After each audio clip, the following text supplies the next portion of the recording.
सारे फैक्ट्स क्या है जिनसे बैक साइड और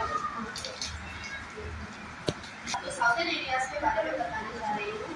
माय नेम इज परब and I am introducing the southern areas like Karnataka, Tamil Nadu, Kerala, Hyderabad और आंध्र प्रदेश।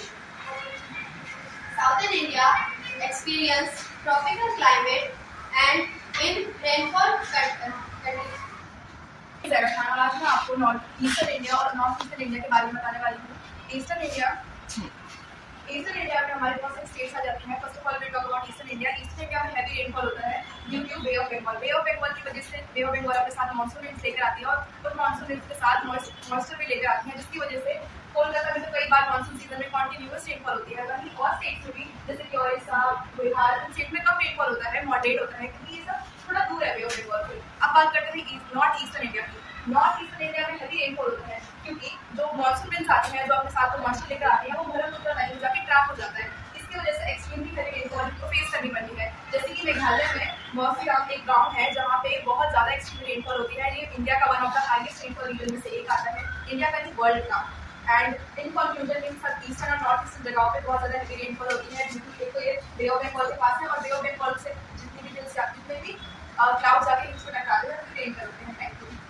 मैं छवि शर्मा, आज मैं आप सभी को वेस्टर्न रीजन के सारे स्टेट्स बताने वाली हूँ। वहाँ पर बहुत ज़्यादा हैवी रेनफॉल होता है, वहाँ पर बहुत ज़्यादा कम होता है। जैसे देखा जाए हमारे वेस्टर्न एरिया में राजस्थान, गुजरात, मुंबई, महाराष्ट्र, गोवा जैसे स्टेट्स आते हैं जिनमें बहुत मॉडरेट रेनफॉल होती है और बहुत हाई लेवल की ड्यू टू अरेबियन सी। जब जैसे देखा जाए महाराष्ट्र जो है अरेबियन सी के पास है। अरेबियन सी जो मॉइस्ट विंड्स होती है जब वो वेदर में जाती है तो वेस्टर्न घाट से उनको टकराती है और फिर ऊपर जाके क्लाउड फॉर्मेशन होता है, जिसकी वजह से महाराष्ट्र में बहुत हैवी रेनफॉल होती है। उसके बाद देखा जाए तो गुजरात में हैवी रेनफॉल तो होती है, लेकिन मॉडरेट टू हैवी रेनफॉल होती है, क्योंकि इधर वेस्टर्न घाट जो है वो थोड़े कम है, लेकिन वो ओशन के पास है, अरेबियन सी के पास, इसलिए इधर मॉडरेट टू हैवी रेनफॉल होती है, लेकिन महाराष्ट्र से कम होती है।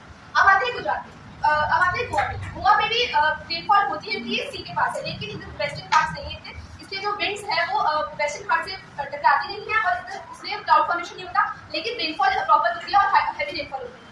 अब आते हैं राजस्थान जो है वो स्पेशली डेजर्ट एरिया है, जहाँ पर इतनी रेनफॉल नहीं होती, लेकिन उधर अरावली रेंजेस जो है वो मॉइस्ट विंड्स के साथ पैरेलल फ्लो करती है, जिनकी वजह से उधर क्लाउड फॉर्मेशन नहीं होता है और उधर अक्यूट रेनफॉल होती है।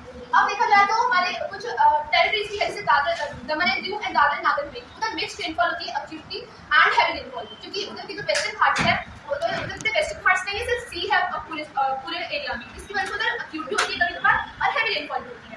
इन कंक्लूजन देखा जाए तो हमने इस प्रेजेंटेशन से ये पाया कि इंडिया जो है वो अलग अलग रीजन्स में डिवाइडेड है और अलग अलग रीजन्स में अलग अलग टाइप की रेनफॉल होती है, कहीं पे हैवी, कहीं पे अक्यूट। और अब मैं बस ये कहना चाहूंगी बाय दिस प्रेजेंटेशन हमने ये जाना कि कौन से स्टेट में हैवी रेनफॉल होती है और कौन से स्टेट में अक्यूट रेनफॉल होती है।